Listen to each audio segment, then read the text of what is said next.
Povím vám příběh z festivalu, který mi vyprávěl Steven Tyler. Jeho hrdinou je rockový fanoušek a balíček karet. Bylo to skoro na konci léta. Po mnoha koncertech, pijatikách i úpalech se dostala hrska fanoušků konečně na festival, který ležel nedaleko Nymburku a kde hrála i skupina Olympic. Druhý den byla neděle a tak hned ráno někteří fanoušci vyrazili na Olympiky. Přišli pozdě, koncert už začal. Fanoušci proto rychle vyhledali volná místa, usedli do trávy a začali poslouchat. Všichni až na jednoho. Ten vytáhl z kapsy karty a začali před sebou na trávě rozkládat jednu vedle druhé. Sekuriťák, který to tam měl zrovna na starost, to spatřil a tak, když byla pauza, přivedl fanouška k samotnému Djangovi. Proč jste přivedl toho fanouška, pane? Hrál při koncertu karty Django. Django se udiveně obrátil na fanouška. Můžeš mi to nějak vysvětlit? No zajisté, pane. To doufám, protože jinak bych tě musel nechat z koncertu vyvést. Nuže, pane, víte, byl jsem celé léto na cestách a s sebou jsem neměl nic než tenhle balíček karet. Věřím však, že vás uspokojím čistotou svých myšlenek stejně, jako tyto karty uspokojily moji touhu po rockové hudbě. A s těmito slovy začal fanoušek své vyprávění. Podívám-li se na ESO, vzpomenu, že Elvis byl králem rock'n'rollu. Dvojka mi připomene Simona a Garfunkla. A trojka ZZ Top. A ty jsou boží. Čtyřka to jsou Paul, George, Ringo a John. Muzikanti, kteří změnili hudební svět.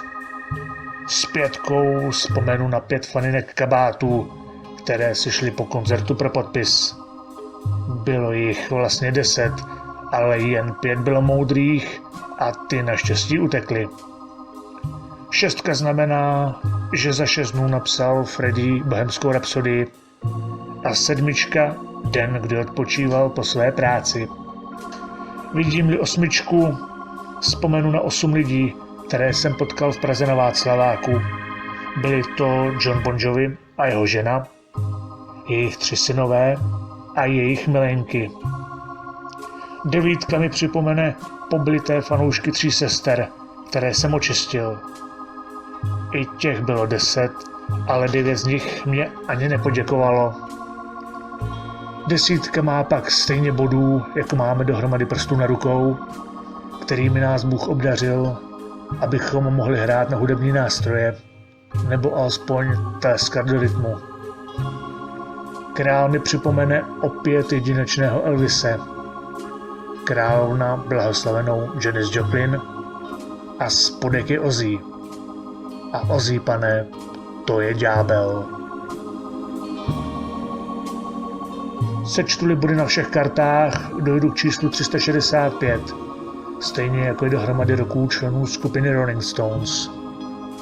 Je tu 52 karet jako bílých kláves na klavíru, 13 štychů jako alb skupiny Led Zeppelin, 12 obrázkových karet jako můj 12strunný Fender a 4 barvy stejně jako piano, bicí, kytara a basa.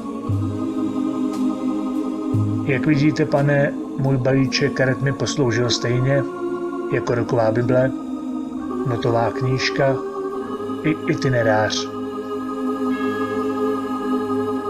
A přátelé, tento příběh je pravdivý. Ten fanoušek se totiž jmenoval Steven Tyler.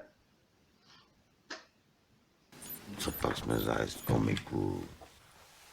Jdeme. Django, Neřekl úplně to, co jsme čekali.